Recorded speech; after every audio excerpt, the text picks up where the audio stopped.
Amada iglesia, el Señor pasa a vosotros una vez más. Vamos a pedir la dirección de nuestro Dios, quien pueda inclinar su servicio. Santísimo Padre Celestial, en estos momentos, oh glorioso Dios, aclamamos su santo nombre, en la cual queremos pedir su dirección, oh Dios, para entender un poco los conceptos que nos van a ayudar a ser mejores adoradores delante de ti. Queremos ponernos en tus manos, que seas tú a través de tu Santo Espíritu que hable, Señor, y que no sea el hombre, y que lo que hoy vayamos a aprender lo podamos captar, lo podamos implementar en nuestra vida. Se lo pedimos todo en el nombre de Jesús, amén. Pueden acomodarse, hermanos, gracias. Hace unos momentos estudiábamos el concepto del módulo social y una conversación teniendo con uno de los hermanos, me hace una observación, y la observación que hace es que prácticamente lo que se está hablando hoy es lo que generalmente confrontan los jóvenes de nuestra iglesia, pero también el adulto, es lo que constantemente nos vemos involucrados y eso nos afecta de una manera directa o indirecta. Y nos afecta, hermanos, en el aspecto del siguiente módulo, que es el modelo iglesia. Este modelo iglesia, hermanos, en realidad lo que va a venir causando es ahora recopilar toda la información que aprendimos el día de ayer y el día de hoy, y ahora vamos a darle vida a lo que dice la palabra de Dios. Y quisiera que comenzáramos con el Salmo 128, del 1 al 4. Bienaventurado todo aquel que teme a Jehová, que anda en sus caminos. Cuando comieres el trabajo de tus manos, bienaventurado serás y te irá bien. Tu mujer será como vid que lleva fruto a los lados de tu casa, tus hijos como plantas de olivo alrededor de tu mesa. He aquí que así será bendecido el hombre que teme a Jehová. Ahora, si nos damos cuenta, ya está involucrada toda la familia. Mamá, papá, hijos, ya todos están juntos, pero para que el módulo iglesia pueda ser efectivo en cualquier congregación, es importante que todos los que forman parte de la familia tengan y entiendan qué significa temer a Jehová.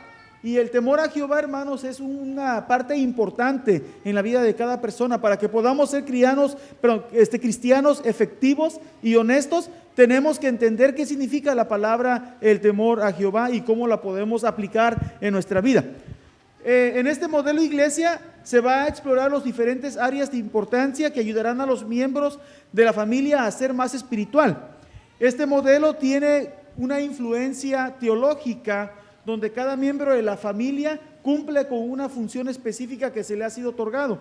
Yo conozco cuál es mi responsabilidad, mi esposa sabe cuál es su responsabilidad y los hijos saben cuál es la responsabilidad que ellos tienen, cada uno de ellos teniendo una función diferente, pero cuando llegamos aquí a la iglesia, esa misma función la implementamos, la aplicamos y de esa manera obtenemos resultados bastante productivos para cada uno de nosotros. La base principal del éxito dentro del módulo cristiano se encuentra en la acción. Yo accionando como un buen hijo de Dios, yo accionando como una hija de Dios, o yo accionando prácticamente como hijos de una familia que representa a Cristo. Por ejemplo, el salmista ha proveído la herramienta esencial que necesita para lograr el éxito y prácticamente el éxito, para lograr el objetivo y el éxito, lo primero que debe de haber dentro de un hogar es aplicar en la vida de cada uno de nosotros la palabra el temor a Jehová, porque si no hay temor a Jehová es en vano todo lo que uno hace. Uno puede venir a la iglesia pero no ser un cristiano efectivo, solamente viene porque se le instruyó que nada más asistiera a la iglesia, o uno puede venir a la iglesia solamente porque no tengo nada que hacer y solamente quiero estar aquí.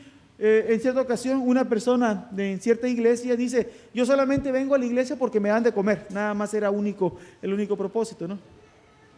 Le digo, bueno, pues qué bueno que comes, pero hay dos alimentos. Le digo, ¿cuál es el que te gusta más? ¿El de la palabra o el de la cocina? Y dice, hermano, voy a ser sincero con usted, el de la cocina, es el único que me gusta. Bueno, ya empezamos por un buen punto, por lo menos te asinceraste. Ahora, ¿qué te parece si empiezas a disfrutar el platillo de la palabra de Dios? para que de esa manera la palabra de Dios haga un efecto positivo en tu vida. También uno debe de aprender a comer palabra sólida, palabra que va a venir a restaurarlo a uno.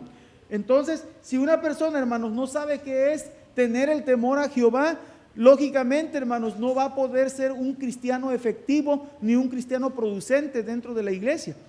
El proverbista, hermanos, hizo una declaración para dar una mejor perspectiva. Y en Proverbios capítulo 1, verso 7, notamos que algo bien importante dice: el principio de la sabiduría, ¿qué es, hermanos? Una vez más, el temor a Jehová. Entonces, dentro del módulo dentro del módulo iglesia, es importante que nosotros tengamos el temor a quién le estamos sirviendo. Yo sé que le servimos a un Dios vivo. Yo sé que le servimos a un Dios que hace grandes cosas por nosotros. A ese Dios le voy a tener el temor. No el temor de pavor, no el temor de miedo, sino el temor de un respeto. El respeto a quien vengo a adorar y lo que Dios significa para mi vida. Así pues dice así: los insensatos desprecian la sabiduría y la enseñanza. Esas son las personas que no entienden lo que Dios quiere decir. O sea, el mensaje es para ti, el mensaje es directamente para ti como persona, pero yo opto por mirar siempre al otro lado. No es para mí, sino que es para el que está enfrente de mí, atrás de mí o al lado mío, o para el que no vino. Porque a veces uno viene a la iglesia así y dice: bueno, ese mensaje que está hablando el hermano le cae bien al hermano X, porque él es así, o porque su esposa es así, o porque sus hijos son así. Y mientras está evaluando la acción de otra familia o de otra persona, se está uno perdiendo el mensaje que le puede ayudar a uno mismo. Entonces, el módulo, hermanos, de iglesia aplica a que cuánto temor tengo yo para con Dios. Yo le voy a servir porque yo sé que Dios me mira en todo momento. En mi trabajo, en mi casa, en mi hogar, en todo lugar, Dios me está observando. Entonces quiere decir que mi conducta debe de ser irreprensible, porque eso es lo que demanda Dios. El apóstol Pablo dice: asegúrate que tu conducta sea irreprensible delante de los hombres, que nadie te apunte, que nadie tenga algo que reclamarte. Y ya es ahí donde entran los conceptos de conducta de cada uno de nosotros. Dice: para que un hogar sea exitoso debe de haber el elemento principal que lo llevará al éxito, y eso es, una vez más, el temor a Jehová. Con el temor a Jehová se va a lograr que haya un respeto mutuo, no solamente entre los esposos y entre los hijos, sino ahora entre los miembros. ¿Por qué creen que dijo el apóstol Pablo? Aseguraos de que si os peleáis, no os hartéis, dice la traducción lenguaje actual. ¿Por qué quiere decir eso, hermanos? Que si os peleáis, no os hartéis. Quiere decir que aunque haya en nosotros desacuerdos, asegurámonos de que no nos destruyamos. Porque a veces dentro de la iglesia, hermanos, suceden problemas muy grandes. En cierta ocasión me tocó a mí estar en una reunión donde un obrero quería golpear al pastor, hermanos, y fue bastante fuerte. Y la otra persona fue tanto su enojo, hermanos, que quería golpearlo, y estando yo ahí presente me tuve que levantar y pues mi cuerpo no es muy chiquito, ¿verdad? Sino que estoy un poquito grande, hermanos, entonces me tuve que poner en medio, y lo primero que hice, le dije al pastor: controla tus emociones, controla tus emociones. Le decía, míreme a los ojos, controle sus emociones. Y le dije al que estaba atrás de mí, al otro, le digo: agarra a toda la otra persona, porque esto no puede ser posible, que dentro de un consejo, un obrero quiera golpear al pastor. Y solamente porque no estaban de acuerdo en un punto, hermanos. Y eso sucede. O sea, no creamos, hermanos, que porque estamos en la iglesia todo es perfecto. De vez en cuando suceden pleitos donde la testosterona del hombre se sube a tal grado, hermanos, que ya se quieren ir a los golpes. Y otro problema que sucede dentro de la femenil, desafortunadamente llegué de visita y estaban peleando porque unos hermanos de cierto país estaban discutiendo con otras hermanas de otro país porque el arroz no le salía bien, sino que le salía uno más crudo y al otro le salía muy masudo. Y eso se convirtió en un problema que ya mero 2 personas se iban a agarrar a cachetadas. Y dice: ¿y vos qué crees? ¿Que yo no sé cocinar? Pues eso tú lo sabes, dijo la otra persona. Y ahí se empieza el pleito, hermanos, y voy yo pasando. Le digo: un momento, ¿qué está pasando aquí? Y me regreso y tuve que intervenir una vez más. No, como que ya fue de Dios que me regresara, hermanos, porque iban entrando unas visitas y cuando entran visitas uno tiene que guardar la compostura, hermanos. Así es de que tengamos cuidado. Por eso dijo el apóstol Pablo, o sea, si os peleáis, asegúrense de que no se destruyan.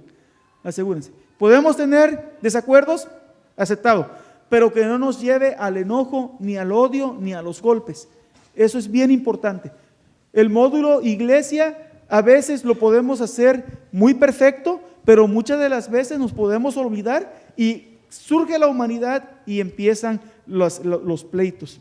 Así es de que si tenemos temor a Dios, vamos a guardar la compostura.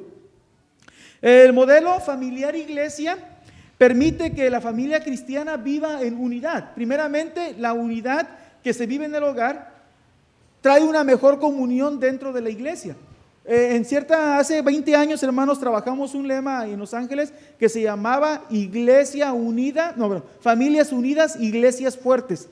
Y ese plan, cuando lo implementamos dentro de la iglesia, hermanos, lo primero que yo logré cuando tomé el pastorado, hermanos, fue de que la iglesia se estaba deshaciendo. El antiguo pastor no hablaba de la unidad, sino que enfocaba su asunto en otros temas. Y cada familia, hermanos, ya agarraba por su propio rumbo y la iglesia se estaba vaciando. Entonces, cuando yo entro, hermanos, lo primero que hago es, vamos a empezar a trabajar en la comunión. Vamos a empezar a trabajar en la armonía, que se cumpla lo que dice el Salmo: mirá cuán bueno y cuán delicioso es habitar los hermanos juntos en armonía. Empecé a trabajar el sistema, entonces le titulo el tema Familias Fuerte, Iglesia Invencible, o Familias Unidas, Iglesia Fuerte. De esa manera, hermanos, empiezo a trabajar ese concepto, empiezo a unificar a las familias, a los que no se llevaban bien. Lo primero que hicimos fue hacer servicio familiar. Este domingo vamos a visitar a la familia X, vamos a ir todos juntos. No, pero es que no me cae bien. Pues con más razón, porque no te cae bien, tienes que ir, tienes que estar ahí presente y tienes que mirar la forma en cómo llevarte mejor con la persona. Entonces empiezo a trabajar este sistema, hermanos, entrar en la comunión, entrar en la unidad, y el resultado que tuvimos, hermanos, fue un resultado bastante efectivo. ¿Por qué? Porque la iglesia, de 10 miembros que ya quedaban en esa iglesia, hermanos, volvimos a retomar ese sistema y volvimos a ser las 80 personas que éramos antes. Entonces se reunifica. A veces queremos evangelizar allá afuera. No, reevangelice la iglesia aquí adentro, reevangelice a los que ya no vienen. Y va a mirar cómo va a empezar a haber una mejor comunión dentro de una iglesia. Por eso es que es bien importante que tengamos.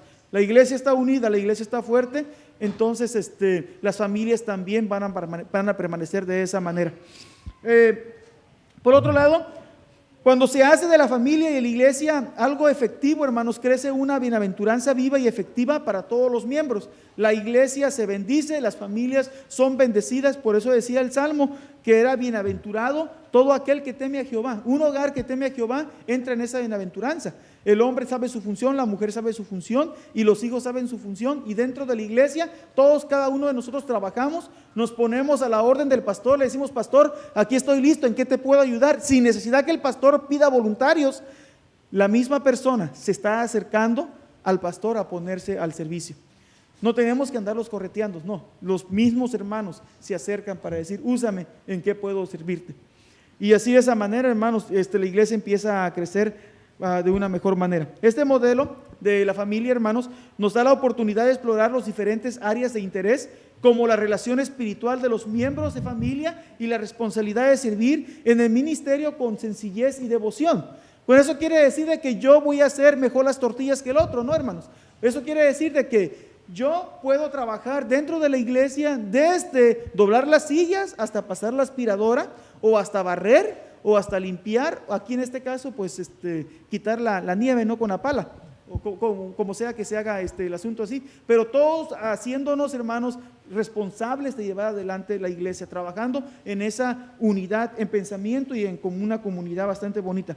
Ahora, uno de los beneficios de que la iglesia crezca dentro del modelo familia iglesia cristiana es que tanto los padres trabajan en unidad, los hijos trabajan en unidad, queriendo decir que el departamento de obreros va a trabajar en unidad, la comunidad de femenil trabaja en armonía, y los niños también crecen con un compañerismo de hermandad.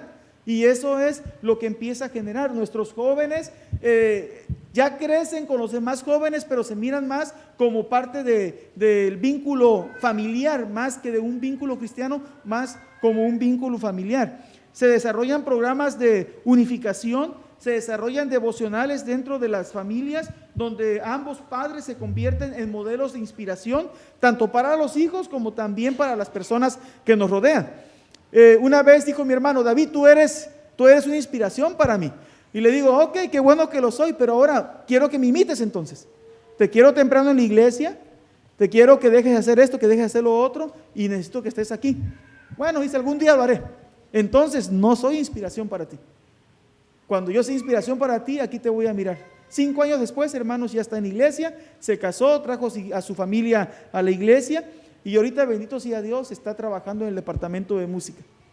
¿Pero por qué, hermanos? Cuando uno es inspiración para la persona, uno tiene una responsabilidad, porque la responsabilidad que uno tiene ahora es que yo tengo que vivir lo que estoy predicando.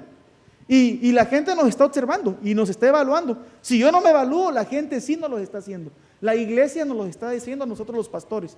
Y por eso es de que tenemos que mantener, hermanos, en un ministerio lo mejor posible, lo mejor posible. Ser inspiración, no tanto para la familia, sino también ahora para todas las familias dentro de la iglesia, los vecinos y la gente que nos rodea. Ahora, viene otra ventaja. La otra ventaja de vivir en el modelo familiar o familia-iglesia es que se vive en una armonía teológica.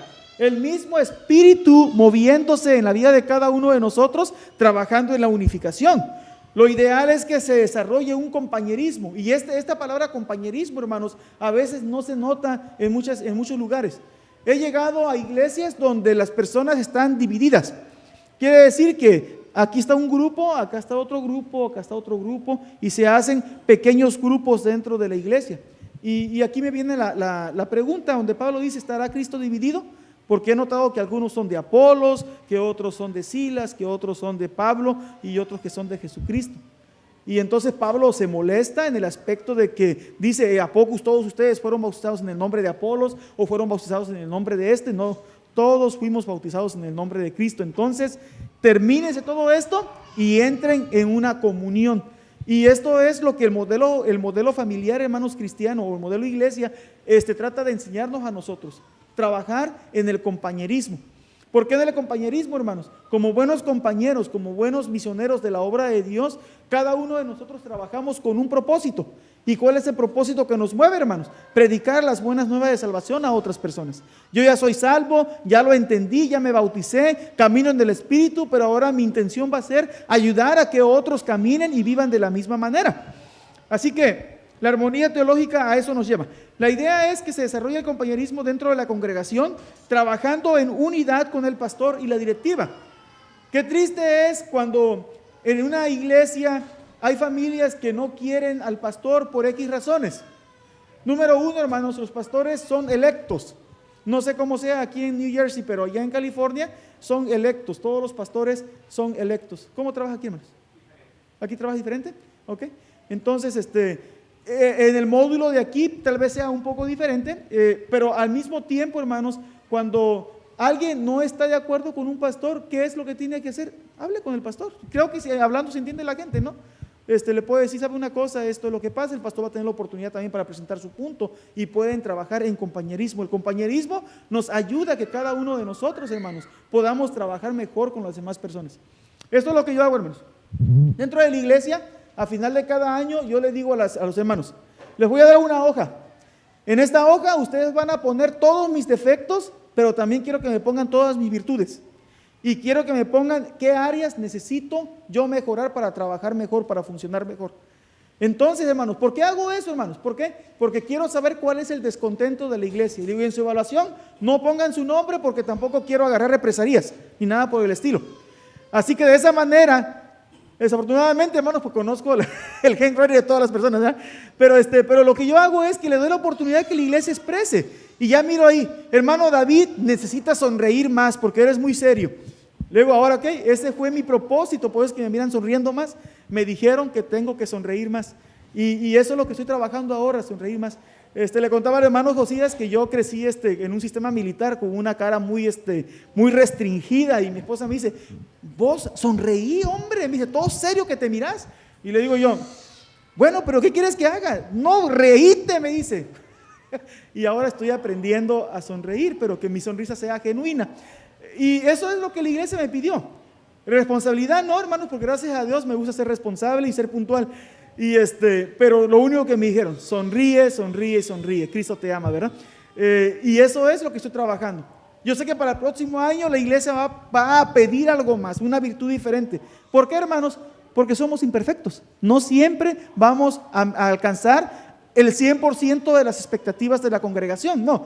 Pero por lo menos que alcancemos más del 50%. Y el otro va a ser un espacio para ir mejorando, para que empecemos a mejorar. Esto es en el aspecto, todos trabajando unidos con un mismo sentir y con un mismo objetivo.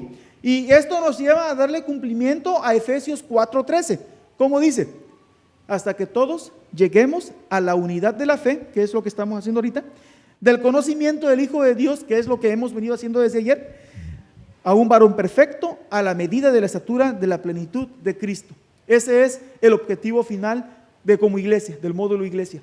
Para que nosotros todos, hermanos, trabajemos con ese objetivo de ser mejor. Entonces, para lograr tener, hermanos, a la familia cristiana basada en el modelo familia-iglesia, se debe observar lo siguiente. Vamos a mirar unos puntos aquí, hermanos, y esos puntos es lo que nos va a ayudar a que la iglesia empiece a crecer en unidad, en compañerismo, y a que todos, hermanos, podamos trabajar con arduo esmero. Primeramente, la conducta de nosotros como padres, siempre mi enfoque, mi objetivo es a los padres. Los padres debemos de tener una conducta irreprensible, que nuestros hijos no cuestionen nuestro ministerio. Y no solamente nuestros hijos, ahora nuestros vecinos y ahora también dentro de la iglesia. B, debe de haber un respeto mutuo dentro del hogar. Un respeto de padre con hijos y de padre y madres con hijas también. Y también entre ellos mismos como padres. Debe de haber ese respeto mutuo. No decirle nombres a las personas, ni ponerles apodos ni nada por el estilo, hermanos, sino que los hijos miren que papá y mamá se respetan, para que de la misma manera los hijos también aprendan a respetarnos a nosotros. Debe de haber apoyo moral. El apoyo moral es bien importante, ya lo mencioné anteriormente en la mañana, y una vez más vuelvo a hacer hincapié a esto, hermanos. El apoyo moral se convierte en algo muy bonito para todos nosotros. A veces los hombres también pasamos por ciertas tristezas, y cuando estamos tristes, hermanos, ¿quién es el que nos regala ese apoyo moral? Si estamos casados, es nuestra esposa, y si están solteros, pues hay que buscar a alguien que nos regale ese apoyo moral. Y ese apoyo moral, hermanos, aparte de que Cristo nos los puede dar, también nos los puede dar el pastor de la iglesia o alguna persona a que nosotros le tengamos confianza. Viene el apoyo espiritual, hermanos. El apoyo espiritual también los cónyuges se lo pueden dar. En momentos de tristeza, hermanos, hubo un año gris donde dentro de la iglesia, hermanos, yo sufrí mucho, tuve mucho sufrimiento. Y una de las personas que me dieron un apoyo espiritual bien bonito fue la hermana Esther, la hermana del hermano Giovanni, que estaba aquí sentado. Por eso le tengo alto aprecio. Esta mujer, una anciana de más de 80 años, ella siempre decía: hermano David, yo como oro por usted y ayuno por usted. Y podía sentir esa oración. En cierta ocasión, hermanos, un pastor trabajaba mucho, alimentaba a la Grey, se preocupó mucho por la Grey y lo dio el todo por la Grey y se olvidó del mismo y de su familia. En ese caso, hermanos, hubo un problema dentro de la iglesia, sacaron al pastor, lo abandonaron y todo lo demás. 10 años después se acerca un hombre vagabundo a la puerta y entra y olía mal, ¿verdad? Y todo el mundo pues se hicieron a un lado porque el hombre olía demasiado mal, se sentó atrás. Y mientras estaba la iglesia en sesión, hermanos, todas las personas empezaban a hacer grandes planes y proyecciones dentro de una iglesia. Y entonces ya terminó la sesión y todo lo demás, y el hombre levanta la mano y pide la palabra, se le da la palabra, pasa aquí enfrente y dice: ahora sí entiendo, dice, por qué fracasó mi ministerio. Y todos se quedan mirando y preguntan: ¿por qué? Dice: porque ninguno de ustedes oraron por su pastor. Dice: yo soy aquel pastor que levantó esta obra. Dice: sí. Y si yo fracasé fue porque nunca tuve una oración de ninguno de ustedes como congregación. Entonces, el pastor no es intocable, hermanos. El pastor necesita también el apoyo espiritual. No sé cómo sea aquí, pero allá en California esto es lo que yo hago en las iglesias donde he pastoreado. Lo primero que hago es, yo que tengo una guardia de oración especialmente para el pastor. Tengo 3 personas que están orando por mí solamente, por mi ministerio. Y otras 3 personas que están orando por todas las necesidades de toda la congregación junto conmigo. Entonces somos 7 columnas, hermanos, 7 personas orando, la mitad por mí y la otra mitad por toda la congregación. Y eso es lo que nos regala fuerzas, nos regala energías a los pastores para poder confrontar cualquier problema, hermanos, de cualquier índole que sea. Es la única manera en cómo nosotros los pastores vamos a salir exitosos, hermanos. ¿Por qué? Porque el enemigo siempre anda buscando a un pastor a quien tumbar. Sea que haya caído en tentación de una índole, de otra índole, pero entonces, hermanos, un pastor que no tiene este apoyo espiritual, tarde o temprano se va a acabar y va a entrar, se llama burnout. No sé cómo se traduzca esto en español, hermanos, pero se quema, ¿verdad? Se sobrecarga. Es un pastor que se sobrecarga. ¿Por qué? Porque él solito, hermanos, es como que ponga como 20 plugs en un solo receptáculo de esos. Tarde o temprano ese circuito, ¿cómo va a pasar? Se va a quemar. Entonces, el pastor también necesita, hermanos, también necesita su apoyo espiritual. También en la casa, hermanos, el apoyo espiritual, ¿de quién lo recibimos? De nuestra esposa, los que somos un matrimonio estable. Y así de esa manera, hermanos, yo oro por mi esposa ora por mí, yo ayuno por mi esposa ayuna por mí, y así de esa manera, hermanos, estamos teniendo esa buena comunión. Devocional, el devocional, hermanos, es bien importante, lo estudiamos el día de ayer, y yo pongo aquí en mis notas mínimo, una vez por semana, empezar con una vez por semana, tener 5 o 10 minutos de una lectura bíblica y preguntarle a los muchachos qué aprendió de eso o qué entendió de esa lectura bíblica. Y en la casa lo que hacemos, hermanos, es que yo tengo, se incluyeron a la familia 3 nuevos miembros, 3 sobrinos que estamos criando junto con mi esposa. Y cuando ellos llegaron, hermanos, no tenían una fe. Así que mi trabajo fue enseñarles una fe, enseñarles los caminos de Cristo y en los caminos de Dios. Y lo primero que hicimos es involucrarlos en los devocionales, donde les damos una lectura bíblica, se estudia y luego les preguntamos, ¿qué aprendiste? Y ellos van empezando a reaccionar al Evangelio. Ahora, hermanos, ya después de 2 años, ellos mismos están siempre listos, no necesitamos levantarlos, están listos para ir a la iglesia. ¿Por qué, hermanos? Porque repetitivamente los devocionales para eso nos sirven. Ellos van aprendiendo, hacen preguntas, se enamoran de Cristo y empiezan a tener una bonita relación con Cristo. Eso es el devocional. Oración en familia, por lo menos mínimo una vez por semana. Si no lo van a hacer individual, por lo menos cuando tengan el devocional, pongan a orar a una persona. Yo pongo a orar a los niños, hermanos, siempre, les doy la oportunidad. A ver, Pablito, que es mi hijo, a usted le toca la oración el día de hoy, y ya ahora en sus palabras, y les digo a los adultos, respeten la oración de los niños, respeten. Aunque sea muy sencilla, tenemos que respetar esa oración. De los jóvenes, hay que respetarla. Y así sucesivamente, hermanos, la oración es bien importante, es el apoyo de la oración. Discreción. ¿Por qué hay discreción, hermanos? Si hay algún desacuerdo, no me voy a poner a pelear con mi esposa en frente de mis hijos. ¿Por qué, hermanos? Porque ya nos faltamos el respeto. Entonces, si hay un desacuerdo con mi esposa, ¿dónde es el mejor lugar para discutirlo? No es en el carro, hermanos. No es en el carro. Tampoco es en el comedor de la mesa, no. ¿Es en dónde? En la recámara. Ahí vamos a platicar. Vamos a aprender a tener un diálogo constructivo donde ambos vamos a ponernos de acuerdo. La mejor manera en cómo hacer mejor las cosas. Ok, discreción en el carro, no decir comentarios en contra de algunos miembros de la iglesia, porque desafortunadamente, hermanos, en las familias que me ha tocado atender en el pasado, los hijos, lo primero que dice, mi papá dice tanto que exige esto y lo demás, pero ¿cómo va criticando al pastor? Dijo que ese sermón que dio no estaba bien hecho. O no, el diácono, ¿qué fue lo que hizo? Predicó un sermón que predicó hace 2 meses. Parece que solamente se sabe. Y sucesivamente uno empieza a dar comentarios bastante negativos. ¿Y quiénes están escuchando? Nuestros hijos. Entonces, en vez de que se enamoren de Cristo, ¿qué estamos logrando con eso? Que se decepcionen. No, pues si no puede con él, mucho menos va a poder conmigo, dicen así. Y esto lo digo porque ya lo he escuchado de los mismos jóvenes. Ok, entonces la discreción en el carro, hermanos, bien importante. La práctica del ayuno familiar. ¿Cuántos de nosotros tenemos ayuno familiar? El martes pasado acabamos de tener nosotros un ayuno familiar. Y qué bonito lo es mirar a los niños que hacen ese esfuerzo de querer ayunar. Y prácticamente, hermanos, eso nos ayuda a mantener la familia unida, y dentro de la iglesia producimos mejor, damos un mejor testimonio. Ok, lectura bíblica va relacionado con lo que es el devocional. La práctica de la responsabilidad, eso es bien importante, hermanos. Enseñar a nuestros hijos a ser responsables. Una persona dijo que el hispano es el más irresponsable que hay de todas las razas. Y el hombre se llama Kenji, no sé cuántos los han escuchado. Kenji es un orador, es un expositor. Y cuando él es japonés colombiano, de chiquito lo llevaron para Colombia.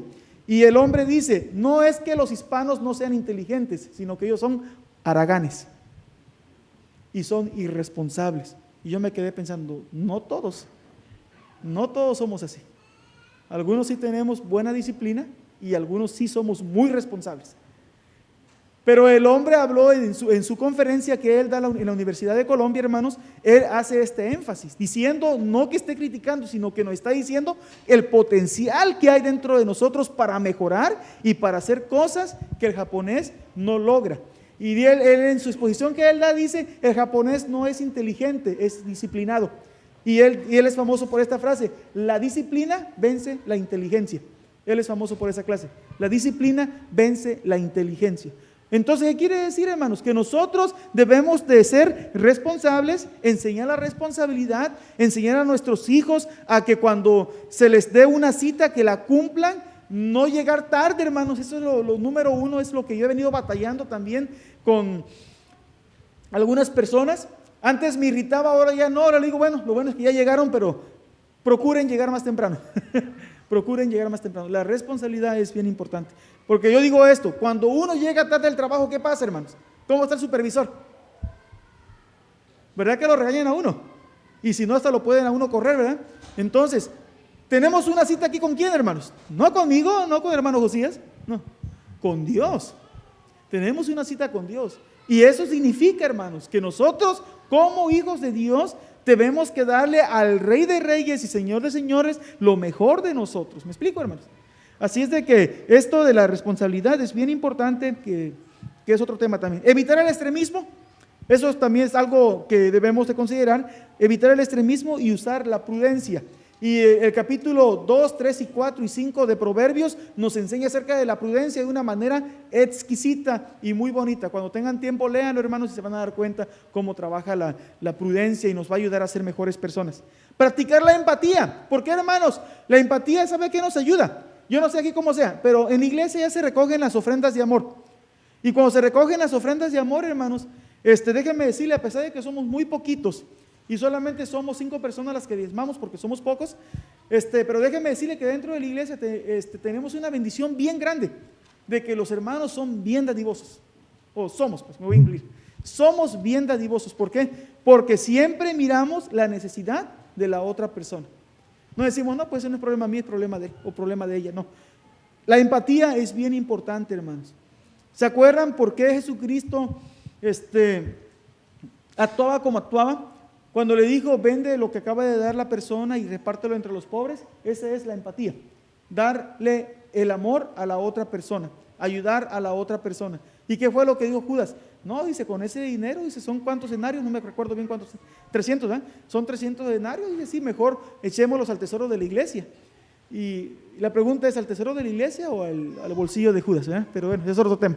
Pero lo que sí debemos de pensar, hermanos, a veces decimos, hermanos, recojamos la ofrenda y lo hacemos para el tesoro de la iglesia, para honra y gloria de Dios. Llega una persona que está necesitada, perdió el trabajo, etcétera, etcétera.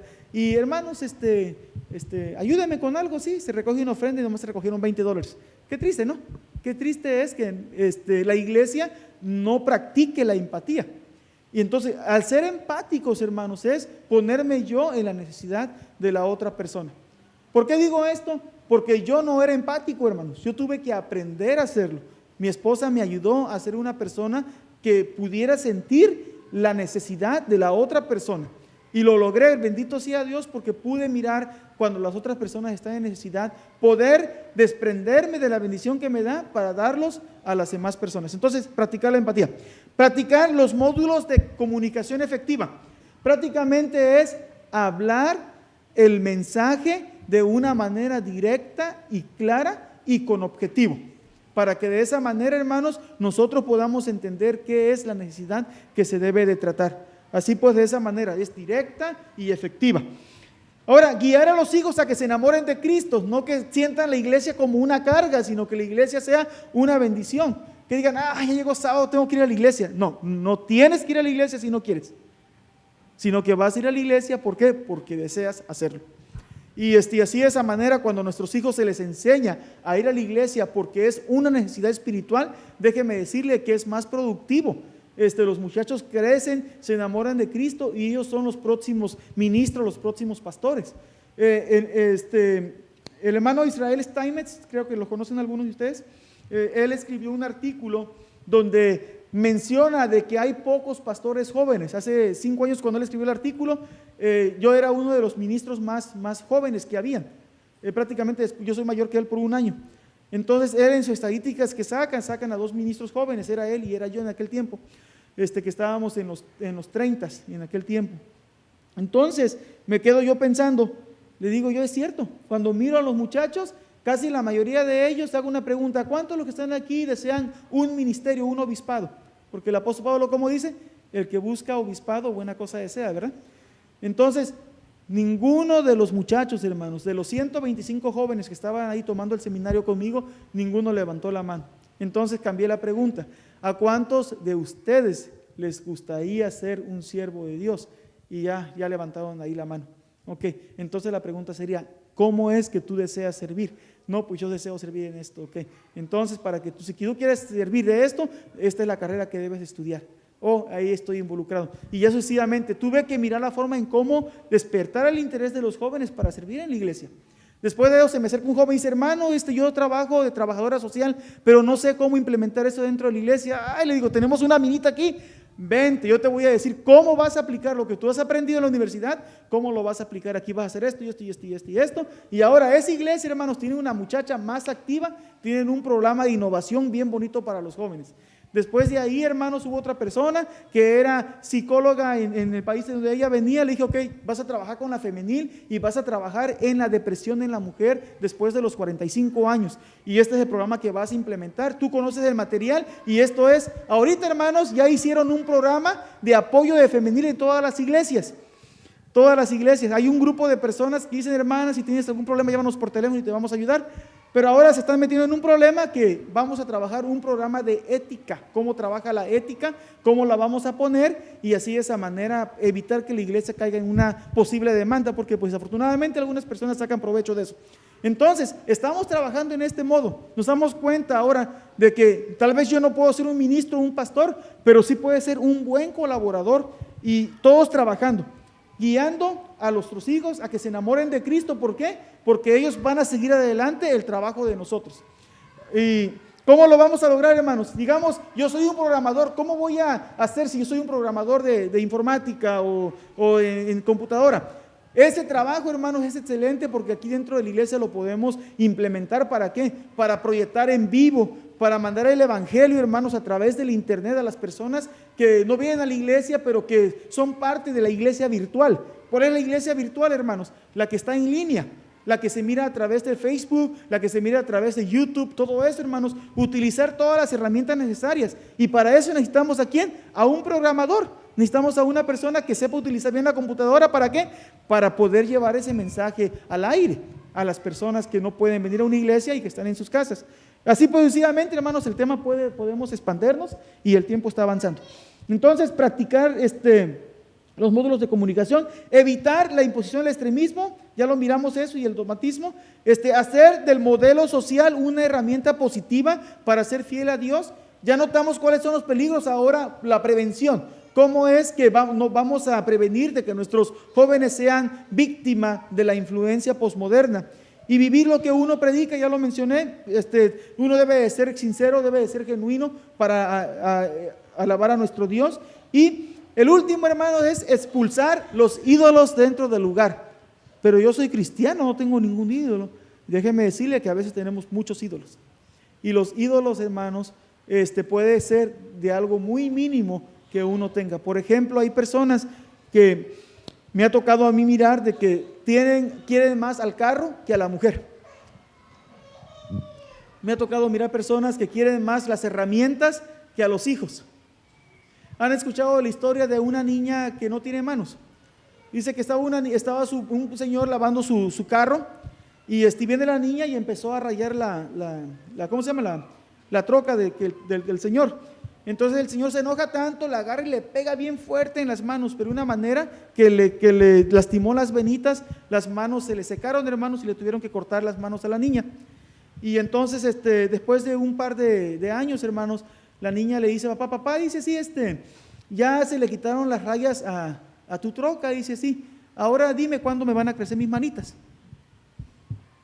Nos damos cuenta, hermanos. Y entonces, ¿qué respuesta pudo dar el hombre ese? Por eso, muchas de las veces, hermanos, cuando uno está molesto, es mejor no tomar una decisión, es mejor no reaccionar, porque el hombre fue demasiado severo con su hija, que iba a crecer toda la vida sin sus manos, solamente porque rayó la troca. El rayón se quita, lo que se descompone se puede arreglar, pero ya cuando pierde alguna extremidad uno de nuestros hijos. Ahora, ¿valió la pena un rayón de una troca por las manos de su niña? ¿Ustedes qué creen de eso, hermanos? ¿Verdad que no? Y esto es el extremismo. Muchas de las veces esto pasa. Los ídolos dentro del hogar vienen a afectar nuestra relación con nuestras familias, con nuestros hijos. Así es de que usted piense un momento, mire muy bien si es que hay ídolos dentro de su hogar. Y no estamos hablando de imágenes, estamos hablando de cualquier artículo, de cualquier cosa.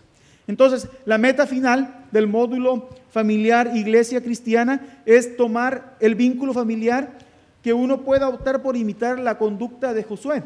En la decisión de Josué se observa inmediatamente una determinación final de las personas que hacen uso del libre albedrío. Josué, hermanos, él ya miró, logró, conquistó y todo lo demás, y ahora él separa a la congregación y le dice lo siguiente. Y con esto llegamos ya prácticamente a lo que es lo último de este modelo. Josué 24:15 dice: si mal os parece servir a Jehová, escogeos hoy a quien sirváis, si a los dioses a quienes sirvieron vuestros padres cuando estuvieron al lado del río, o a los dioses de los amorreos en cuya tierra habitáis. ¿Y cuál fue la decisión de Josué?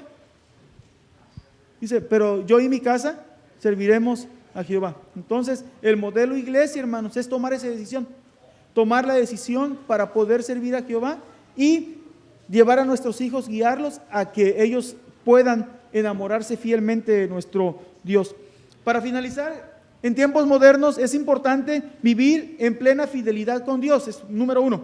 La imposición ya no funciona, quedamos que eso es muy severo y trae consecuencias. Sin embargo, cuando se guía a los hijos a que se enamoren de Cristo, ellos por amor serán fieles a Cristo en toda palabra, obra y conducta. El trabajo y función principal dentro del hogar es de ambos, de papá y de mamá, no solamente de mamá y no solamente de papá, sino de ambos. Y el éxito va a ser de toda la familia. Y como resultado se afirmará una iglesia vibrante del siglo XXI. Así pues, de esa manera, hermanos, la iglesia trabajando con un mismo objetivo. Hoy estamos todavía a tiempo para hacer cambios, estamos vivos y en los cambios en nuestra manera de vivir, de pensar y de mirar las cosas. Renunciar al pecado es bien importante, deshacernos de los ídolos que se interponen y derrumbar los altares paganos que se puedan estar levantando dentro de nuestro hogar. Además debemos de hacer lo inaceptable, dejar de hacer lo inaceptable delante de Dios y prácticamente debemos de renunciar a uno mismo para servir a Cristo con amor y con mucha honestidad. Eso es más importante que cualquier otra cosa. Y con esto lograremos ser un reflejo de Cristo y una inspiración para nuestros hijos y al mundo entero. Amén. Así que con esto concluimos esta parte de los tres modelos que afectan la estabilidad de la iglesia y de las familias. De ahora en adelante, hermanos, usted identifique en cuál está y usted mire y ponga en práctica lo que mejor le convenga. Pero como dijo Josué, mi casa y yo serviremos a Jehová y seguiremos sirviendo a Jehová y espero que usted pueda tomar la misma decisión.